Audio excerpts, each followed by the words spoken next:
जब मंदिर का जो मेन गेट होता है वो भी बंद था। उसके बाद धीरे से वो लोग जब टाइम होता है तब खुलता है, तो हम लोग भक्तजन बैठ जाते हैं वह। जयेश भाई, राम धून और हनुमान चालीसा का पाठ और जो मैंने साथ में किया वो मैं आज भी नहीं भूल सकती।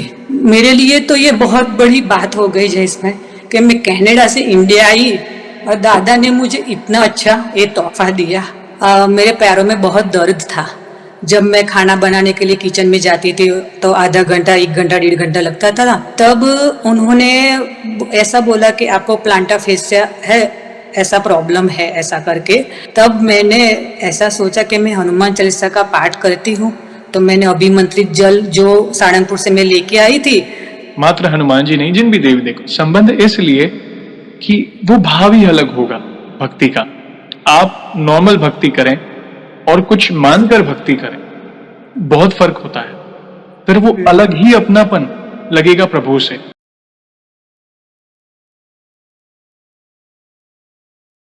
जय श्री राम दोस्तों, कैसे हो आप? हमारी चैनल में आप सभी का स्वागत है। मैं हूं आपका दोस्त जयेश वाघेला, फाउंडर ऑफ धार्मिकस्टोरी.com एंड सीक्रेट मिस्ट्रीज।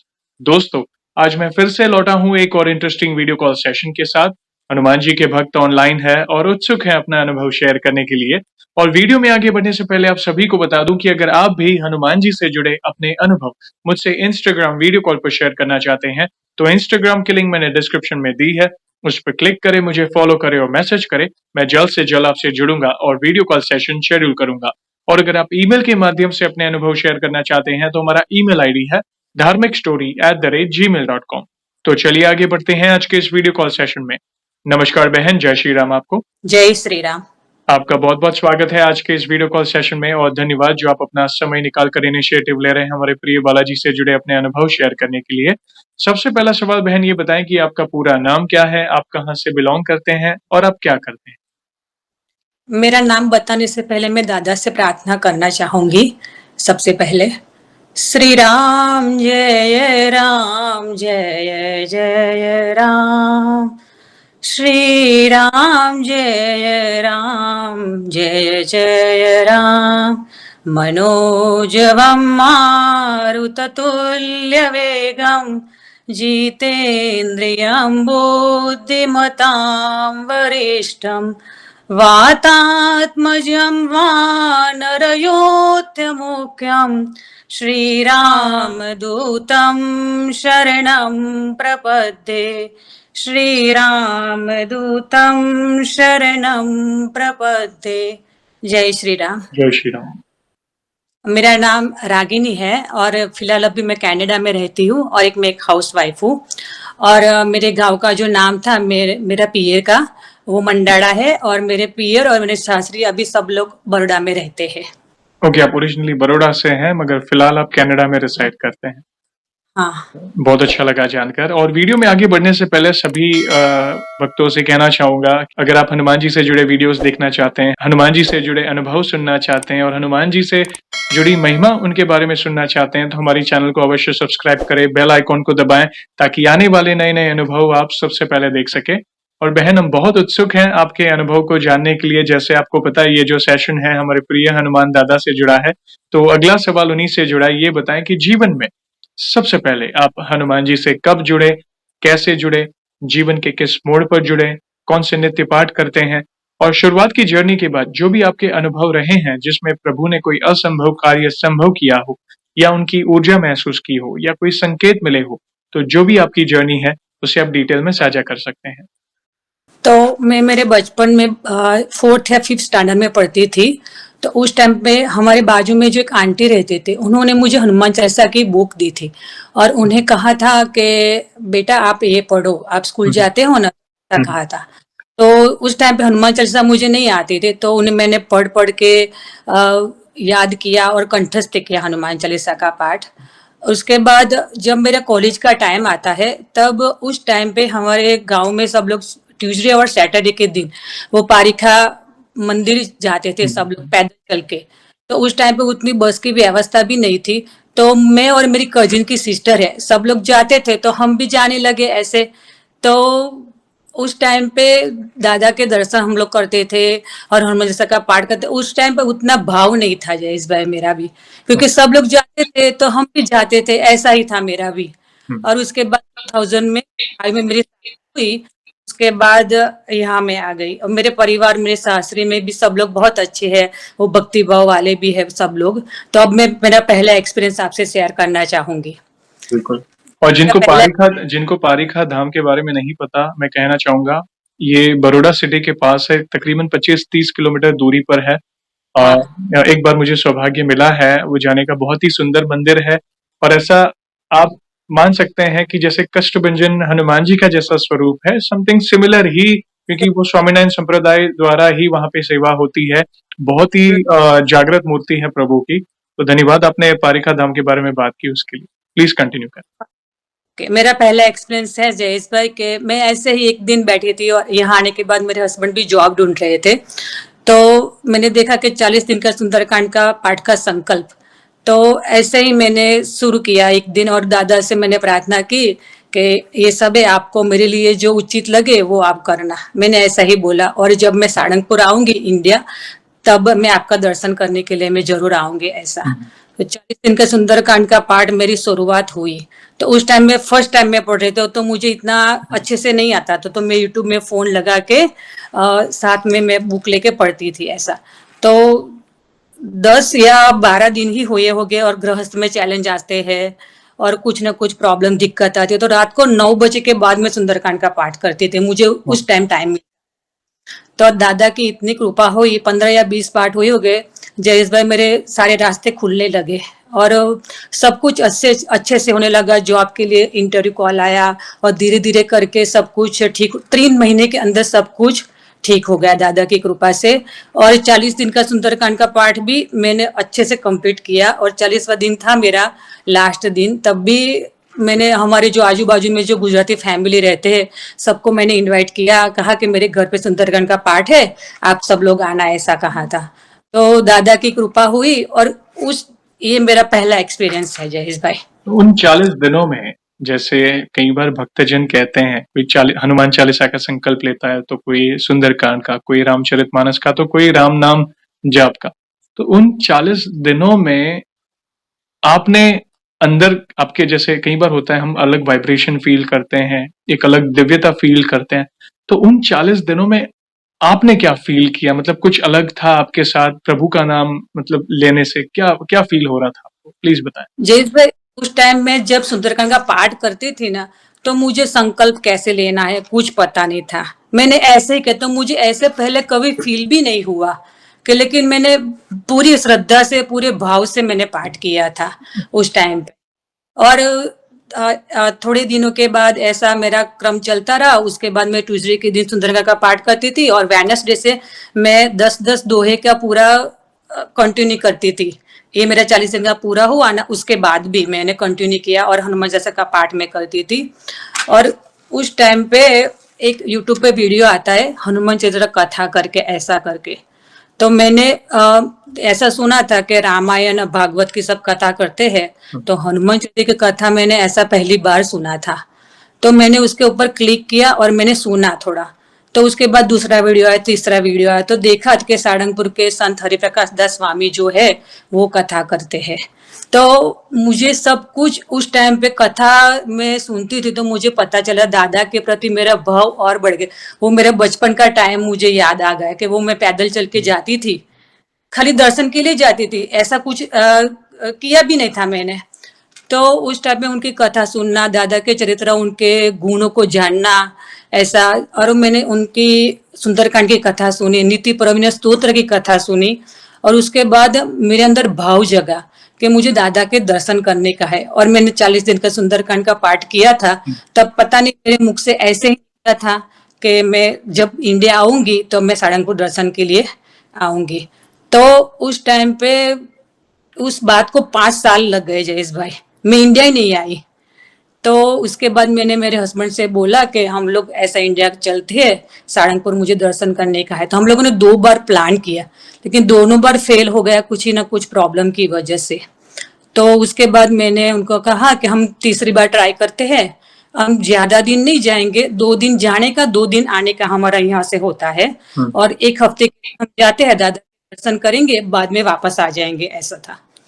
तब मेरे हस्बैंड ने बोला ठीक है। तो 2022 में नवंबर में 5 नवंबर को हमारी टिकट थी और 27 तारीख को हमारी रिटर्न टिकट थी। तो हम लोग ऐसे, मेरी बहन से मैंने कॉल पे बात की, ऐसा ऐसा है, मुझे दर्शन करने के लिए आने का है। तो मेरी बहन ने बोला ठीक है। वो लोग गढ़ड़ा उनके इष्ट देव है, वो लोग हर बार जाते हैं, साल में 1-2 बार, तो ऐसे ही। तो उन्होंने मुझे बोला कि ठीक है, कोई बात नहीं, हम लोग तेरे साथ चलेंगे, ऐसा मेरी बहन और जिया जी ने बोला मेरे को। तो हम लोग ट्यूसडे के दिन मुझे जाना था। तो मैं सुंदरकांड का पाठ करती थी, तो मुझे दादा के दरबार में बैठ के पाठ करना था। तब वह सुबह 10:30 या पौना 11 बजे हम लोग वहां पहुंचे, दर्शन किया, दादा का प्रसाद लिया। उसके बाद मंदिर बंद होता है, तो 3:30 बजे मंदिर शायद ओपन होता है, मुझे 3 या 3:30 बजे याद है। तो उसके बाद मेरी बहन लोग, वो लोग गढ़ा दर्शन के लिए निकल गए। मैं मंदिर में बैठ के मैंने सुंदरगढ़ का पाठ किया, दादा का दर्शन किया। और मेरे हस्बैंड थे, उन्होंने हनुमान चालीसा का पाठ किया। और वो लोग शाम को, रात को आए गढ़ड़ा से। तो उन्होंने कुछ सांख्यों की बहनों जो है, तो उन्होंने कुछ वहां से कुछ सामान दिया था, तो यहाँ देने का था, ऐसा था। तो मेरी बहन ने बोला कि चल हम दे के आते हैं, ऐसा करके। तो वहां नैना बहन करके जो बहन है, तो हम लोग उनसे मिलने के लिए गए। और मेरी बहन ने मेरा इंट्रोडक्शन कराया कि ऐसा कि मेरी बहन है, कनाडा से आई दादा का दर्शन करने के लिए, ऐसा कहा। तो ठीक है, थोड़ा सत्संग किया उन्होंने हमारे साथ। उसके बाद कहा कल आप जाने वाले हो, तो हमने बोला कि हाँ। तो उसके बाद हम लोग सुबह की आरती, जयेश भाई, वहां की मैंने पहली बार अटेंड की। के मैंने सब लोग, हम लोग 3:30 बजे जग गए थे, मैं और मेरे हस्बैंड। तो 4, 4:30 बजे हम लोग लाइन में खड़े थे। उस टाइम पे भोजनालय का काम और बुक जो फोटो जो मिलता है ना, उसके स्टोर का जो काम है वो चल रहा था। तो गेट इस साइड पे था उस टाइम पे। तो वहाँ 4:45 बजे गेट ओपन होता है, और उससे पहले सब भक्तजन लाइन में खड़े रहते हैं। तो मैं तो पहली बार ही ऐसा मैंने देखा। तो हम लोग भी लाइन में खड़े हो गए, मेरी बहन लोग को थोड़े लेट आने वाले थे। तो जब मंदिर का जो मेन गेट होता है वो भी बंद था, उसके बाद धीरे से वो लोग, जब टाइम होता है तब खुलता है। तो हम लोग भक्तजन बैठ जाते हैं। वह जयेश भाई, राम धून और हनुमान चालीसा का पाठ, और जो मैंने साथ में किया, वो मैं आज भी नहीं भूल सकती, वो दिन मेरा। और धीरे धीरे करके जब आरती का टाइम होता है, तब मंदिर जो पर्दा होता है वो ओपन होता है।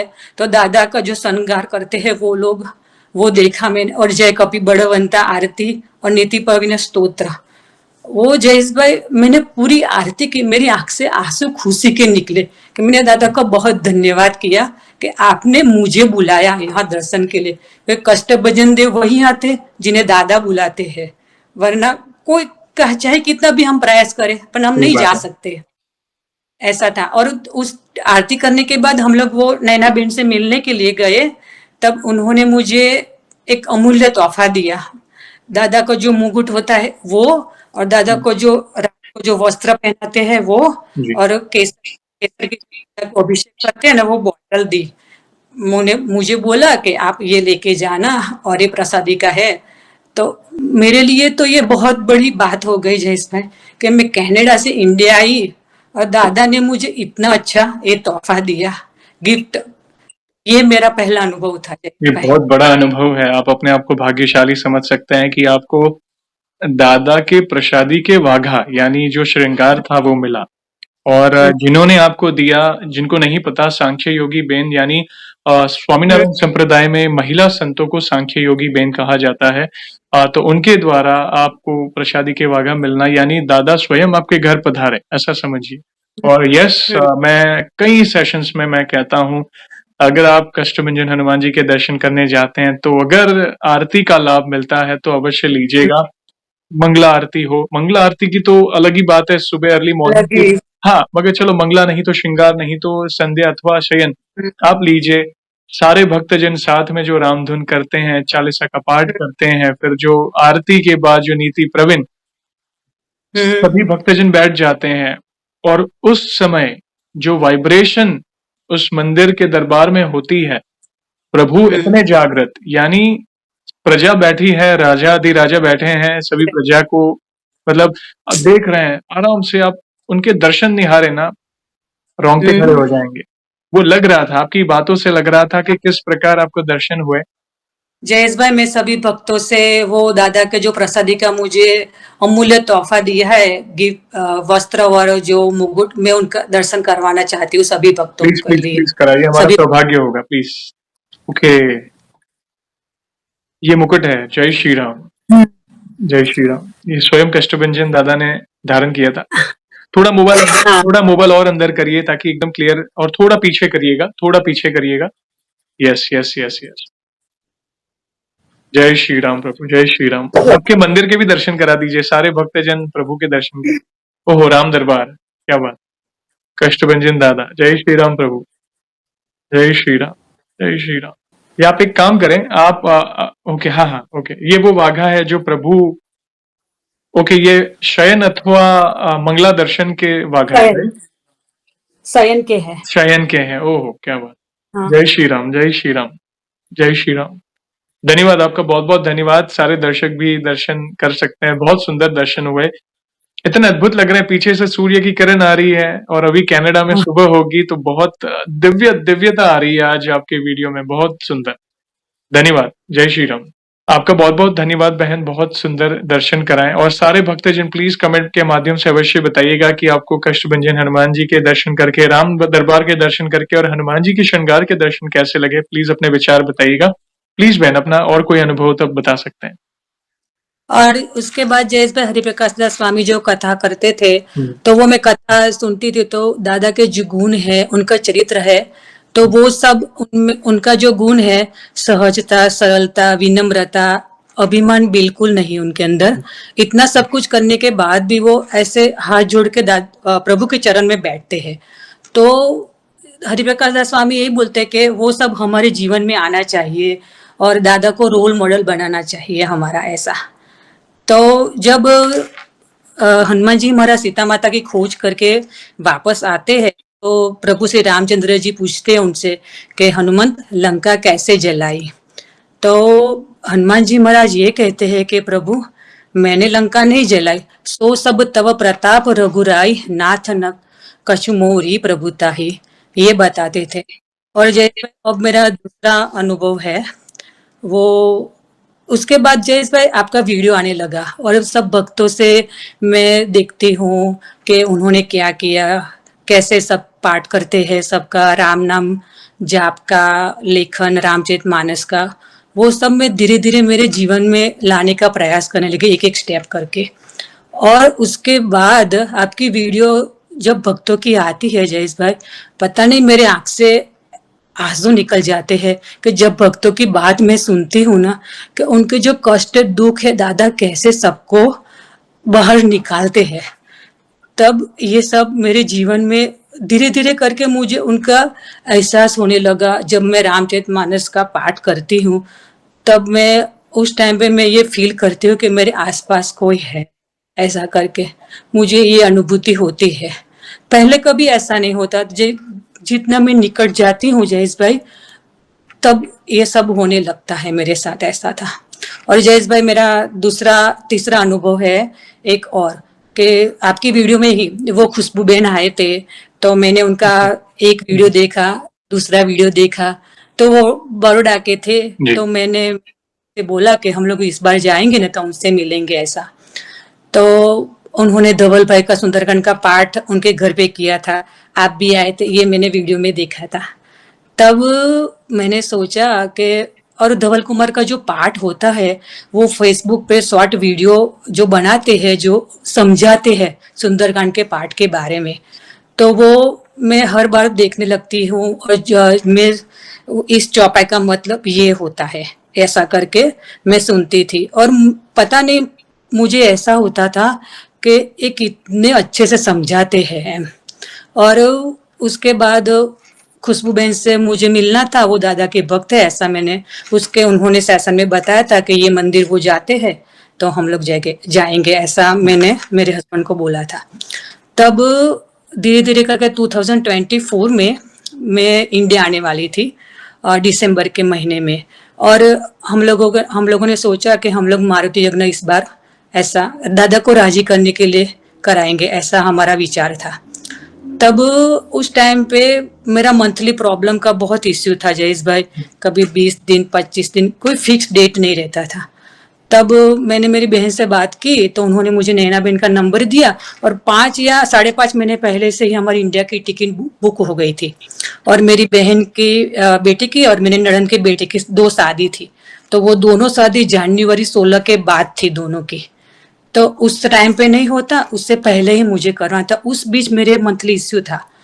तब जो 3 डेट थी, 30, 31 और 1 जनवरी, 3 डेट में ही हो। तो नवंबर मंथ आया तो मैंने नैना बिन को बताया कि ऐसा ऐसा 3 दिन मुझे मैं अवेलेबल हूँ, ये सब मैं कोई देखो, आप जो किसी का नहीं हो तो मेरा आप कर सकते हो, ऐसा मैंने उनसे कहा। तो उन्होंने कहा कि ठीक है, मैं आपको कल बताऊंगी, ऐसा कहा। तब उनका दूसरे दिन फोन आता है तो उन्होंने बोला मेरे को कि 30 तारीख को किसी का है और 31 तारीख को भी किसी का था, लेकिन 31 तारीख को जिसका था वो कैंसिल करके उन्होंने 1 तारीख को कर दिया। तो 31 तारीख खाली है, ऐसा उन्होंने मुझे बोला। तो दादा की कृपा शायद होगी, उन्होंने ऐसा बोला। तो मैंने कहा कि ठीक है, आप कर दो ऐसा, मेरा नाम लिख लो। तो 30 तारीख को हम सहारनपुर जाने, 25 तारीख से यहाँ से हमारी फ्लाइट थी। हम 27 तारीख को इंडिया पहुंचे और 30 तारीख को हम सहारनपुर जाने के निकले। और 31 तारीख को हमारा मारुति यज्ञ का, हमने दादा की कृपा से सब कुछ अच्छे से हो गया। और 1 जनवरी उस दिन मैं उससे पहले के दिन ही मेरे हस्बैंड के फ्रेंड भी आए थे तो दर्शन करने के लिए। तो हम लोग सुबह की जो आरती होती है उस करके हम लोग वापस बड़ौदा आने वाले थे। तो उस टाइम पे हम लोगों की आरती की और हम लोग वहाँ बेंच है, वहाँ हम लोग बैठे थे और मेरे हस्बैंड और उसके फ्रेंड हैं तो वो दोनों लाइन में खड़े थे। उस टाइम पे बहुत भीड़ भी थी तो हम लोगों ने बाहर से ही आरती की। और बाहर जो टीवी रखा है उसमें वो पर्दा बंद होता है। तो मेरे हस्बैंड मुझे फोन करते हैं कि ये क्यों हुआ, कि मैंने उनको बोला कि सब भक्तजन अभी खड़े हैं लाइन में तो कुछ होगा तो इसलिए ये हुआ है, मैंने उनसे ऐसा बोला। तो उससे पहले सामने से एक बहन आती है और मैंने उनको देखा। उसके बाद मैंने सोचा कि ये खुशबू बहन जैसे ही दिखते हैं। बाद में फिर मैंने सोचा कि नहीं, वो यहाँ नहीं हो सकते, वो तो बड़ौदा में रहते हैं, इसलिए। तो वो बाजू में, हमारे बाजू में ही बैठ गए। और उसके बाद मैंने ये सोचा कि मैं इनसे ही पूछती हूँ कि ये क्यों हुआ है ऐसा। तो उन्होंने जब वो बोले तो उनकी आवाज में पहचान गई और उन्होंने कहा कि ये अ, अभी कुछ श्रृंगार होगा इसीलिए अभी ये ऐसा हुआ है, अभी खुलेगा दर्शन के लिए। तब जयेश भाई, पता नहीं, मैंने उनसे बात की कि आपका जो अनुभव है, 2 बार जयेश भाई की चैनल पे आया है, आपका नाम ये है खुशबू बहन, आप बड़ौदा के हैं। आपको मैं एक बात बताऊं, मैं कनाडा से आई हूँ और मुझे आपको मिलना था। मैंने वहां से मैंने ऐसा सोचा था, लेकिन मुझे नहीं पता था कि दादा के दरबार में आके ही ये सौभाग्य मुझे मिलेगा। और वो उसके बाद उन्होंने मेरा नंबर लिया, मैंने उनका नंबर लिया, उनके घर पे हम लोग गए। और उस मंदिर में ही मेरे हस्बैंड और उनके हस्बैंड आए, दोनों सबने हमने साथ में बैठ के बातें की थोड़ी देर। और उन्होंने कहा कि आप हमारे घर आना। तो हम लोग गए थे उनके घर पे। जयेश भाई बहुत अच्छे वो लोग। जो होता है प्रभु की इच्छा से होता है। ये आप सोचिए, आपने विचार किया कनाडा में कि वे रहते हैं बड़ौदा में और मिलना हुआ कष्टभंजन हनुमान जी के दरबार में। कितनी बड़ी बात है, भक्तों को मिलाते हैं। ये हो रहा है प्रभु की इच्छा से हो रहे हैं, उनकी इच्छा के बिना कुछ नहीं होता। ऐसा पहले भी एक बार हुआ था, एक भक्त आए थे, जूनागढ़ से जुड़े थे, उन्होंने अपना अनुभव शेयर किया था। पुरुष भक्त थे, तो उन्होंने भी खुशबू बेन और उनके हस्बैंड का नाम है सचिन भैया, तो उनका अनुभव देखा। वो 2 बार आए थे और अंदर से बहुत कनेक्ट हुए थे उनसे कि जीवन में कभी एक बार इनसे मिलना है, मिलकर सत्संग करना है। तो उनका कष्टभंजन हनुमान जी के दरबार में जा और वहीं पे उनका मिलना, तो ये देखिए, ये हमारी समझ से परे है। प्रभु जब लीला करते हैं तो ये हमारी समझ से परे है। बाकी कई बार हम एक ही सिटी में रहने के बावजूद नहीं मिल पाते कई बार।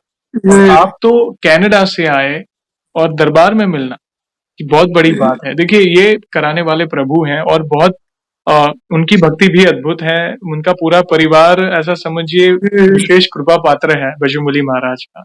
मुझे वो सौभाग्य मिला है उनसे मिलना, बहुत प्यारा सत्संग करते हैं वो, तो बहुत-बहुत सुंदर। धन्यवाद बहन, ये भी बहुत सुंदर अनुभव शेयर किया जहाँ पे प्रभु के दरबार में भक्तों का मिलाप हुआ। और भी कोई अनुभव हो तो प्लीज़ शेयर करें। हाँ, एक अनुभव है जयेश भाई। 3 या साढ़े 3 साल पहले की बात है, जब मेरे पैरों में बहुत दर्द था। जब मैं खाना बनाने के लिए किचन में जाती थी, तो आधा घंटा, 1 घंटा, 1.5 घंटा लगता था ना, तो मेरे पैरों में बहुत दर्द होता था। रात को जब मैं सोती थी, तो सुबह में वॉक के उठती थी सुबह के लिए, तो तब भी मेरे को पैरों में बहुत दर्द होता था। तब हम लोगों ने एक डॉक्टर को दिखाया, तो उन्होंने मुझे पेन किलर की दवाई और एक मलहम दिया था। तो वे पेन किलर की दवाई मैंने 1-2 गोली शायद खाई होगी उस टाइम पे, तो लेकिन पेन किलर की गोली हम इतनी नहीं खा सकते। उसके बाद दूसरे डॉक्टर को दिखाया, तब उन्होंने ऐसा बोला कि आपको प्लांटा फेसिया है, ऐसा प्रॉब्लम है, ऐसा करके, जो पैरों के नीचे के जो पोर्शन आता है उसका।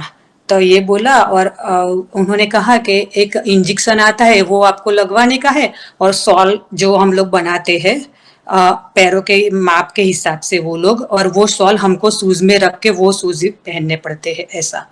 तो हम लोगों ने वो किया, तो 5 या 6 महीने हुए हो गए जयेश भाई, लेकिन कुछ भी आराम नहीं लगता था।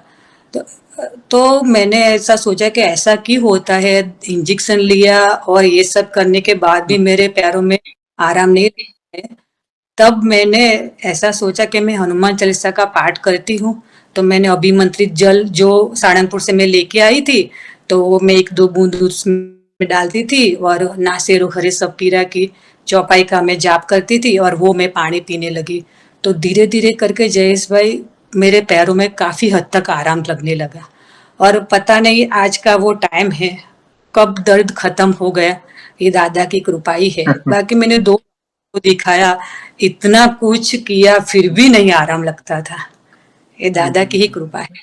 असंभव को संभव केवल प्रभु कर सकते हैं बहन। ये कई बार डॉक्टर भी शॉक हो जाते हैं कि ये हुआ कैसे, मेडिकल टर्म्स में ये सारी चीजें, मगर जब प्रभु करते हैं ना तो मतलब ये हमारी कल्पना से भी परे हैं। तो देखिए, नासे रोग हरे सब पीरा जपत निरंतर हनुमंत बीरा, वो विश्वास अभिमंत्रित जल वो संजीवनी का कार्य करता है और बड़े-बड़े असंभव कार्य भी संभव हो जाते हैं।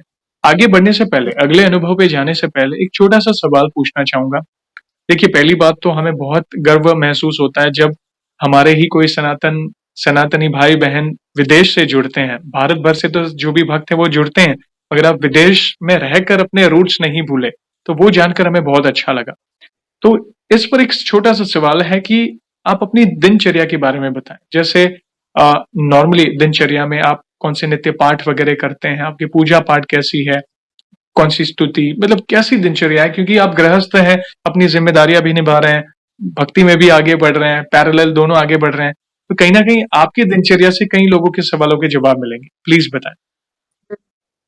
जैसे मेरी दिनचर्या, सुबह मेरा नित्यक्रम खत्म होने के बाद मैं आरती करती हूँ, जय कपि बड़े बनता। उससे पहले मैं रामधुन भी करती हूँ, और नीति पौने स्तोत्र गाती हूँ दादा के सामने बैठ के, और उसके बाद मैं राम स्तुति करती हूँ। और श्री रामचरितमानस है जो 5 दोहे और उनके भावार्थ मैं दादा को राजी करने के लिए मैं पढ़ती हूँ, और हनुमान चालीसा का 11 पाठ करती हूँ, और राम का जाप करती हूँ, और राम नाम लेखन की एक दिन में एक बार मैं वो कॉपी लिखती हूँ। वो ये मेरी दिनचर्या है, और मेरा जब काम खत्म करके मुझे टाइम मिलता है तो मैं कथा सुनती हूँ। वो मेरी दिनचर्या है। धन्यवाद बहन, धन्यवाद। बहुत ही सुंदर दिनचर्या है। यानी प्रभु से ही आपके दिन की शुरुआत होती है, प्रभु के नाम से, और दिन का अंत भी प्रभु के नाम से ही हो रहा है। बहुत अच्छा लगा जानकर। प्लीज कंटिन्यू करिए अपने अगले अनुभव पे। एक मेरी बहन का अनुभव है जयेश भाई, वो मेरी कजिन सिस्टर है, वो अहमदाबाद में ही रहती है। तो मैंने उसको ऐसे ही कहा था कि हनुमान जन्मोत्सव आता है, तो तू एक बार वहां रहते तो धवल कुमार के पाठ में जा, ऐसा इस बार मैंने उसको कहा था। तो वो और उसके हस्बैंड दोनों गए, वहाँ। हुँ, तो उन्होंने कई बार सुंदरकांड का पार्ट तो सुना था, लेकिन लाइव पार्ट और जयेश भाई धवल कुमार का जो सुंदरकांड का जो पार्ट होता है वो बहुत अच्छा था। और वो मुझे बताते थे कि मुझे सौभाग्य आपकी वजह से मिला, कि आपने बोला और मैं वहां गई ऐसा। उसका दूसरे दिन मुझे कॉल आता है, और थोड़े दिनों के बाद उसका मुझे फिर से कॉल आता है कि जो वो घर में रहती थी जो रेंट पे, तो जो ओनर था उसका, तो उन्होंने 2-3 महीने के अंदर ही उसको घर खाली करने के लिए बोला था। ओह! तब मैंने बोला मेरे को कि ऐसा ऐसा प्रॉब्लम है तो मैं क्या करूं।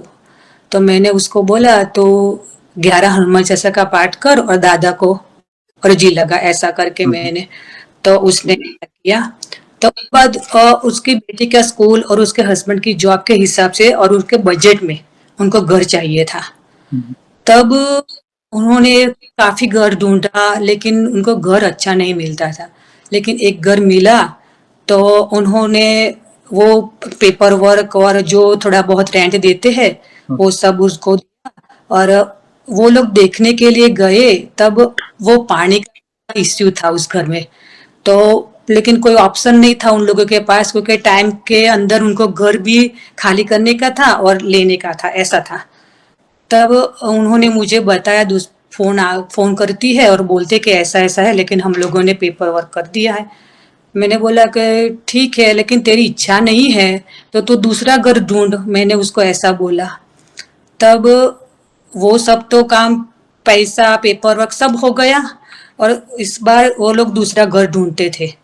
तो दूसरा घर जयेश भाई ढूंढा तो उसके बजट में और बहुत अच्छा उन लोगों को घर एक मिला। अब वो घर का वो पेपर वर्क भी हो गया और ओह! थोड़ा रेंट भी दे दिया। तो अब कैसे उनको मना कर सकती है। तो उसका फोन आता है, तो मैंने उसको बोला कि तू सच बता दे कि ऐसा पानी का इश्यू है, इसकी वजह से हम आपका घर नहीं ले सकते हैं। तो मेरी बहन ने ऐसा ही किया कि आपका घर हम लोग नहीं ले सकते, मुझे दूसरा घर मिल गया है, और पानी की इश्यू की वजह से ही। तो वो ओनर ने कुछ भी नहीं बोला, वो पेपर वर्क कैंसिल कर दिया, और वो जो पैसे लिए थे वो वापस कर दिए। तो वो बहुत खुश हो गई, और वो मुझे कॉल करके बताती है कि ऐसा ऐसा हुआ है दीदी, ऐसा करके। तो मैंने बोला कि दादा ने किया है, दादा ने करवाया, ऐसा उनको धन्यवाद तू कर, ऐसा करके मैंने उसको बोला। तो उसके सराउंडिंग कोई हनुमान जी का मंदिर है, तो वो वहां गई और दादा को बहुत सारा उन्होंने धन्यवाद भी दिया ने थैंक यू कहा कि आपने ही दिया है, और मेरी बहन माध्यम बनी है उसके अंदर, हुँ। कि 11 हनुमान चालीसा का पाठ और अर्जी लगाई थी उन्होंने। तो ये एक मेरा एक्सपीरियंस है जयेश भाई। यही तो है मतलब प्रभु को तो सब पता है ना मेरे भक्ति के लिए क्या उचित है, क्या उचित नहीं है और आप सच्चे भाव से उनसे मदद की गुहार लगाते हैं तो वे अवश्य सुनते हैं और हमारे लिए जो उचित होता है वे अवश्य करते हैं।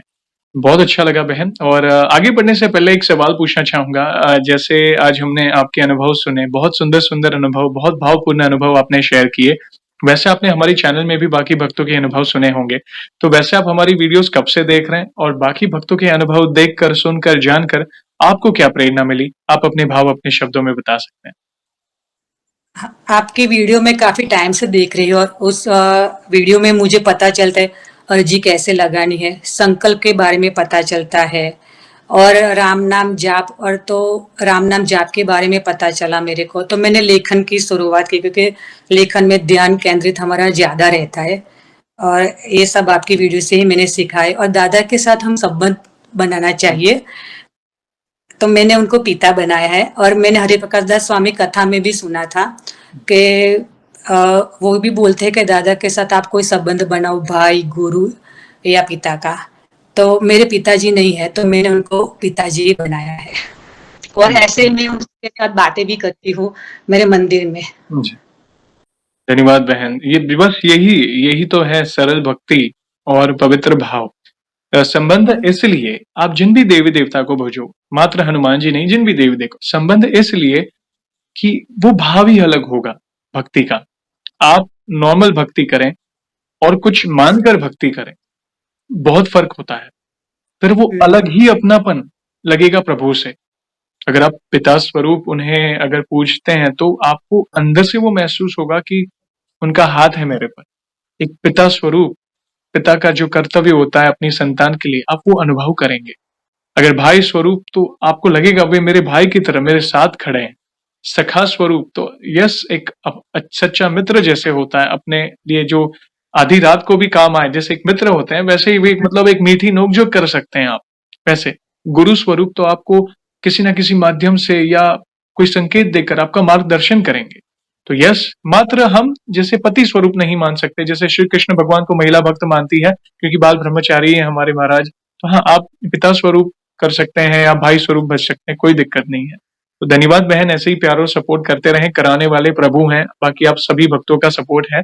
और आगे बढ़ने से पहले एक आखिरी सवाल पूछना चाहूंगा।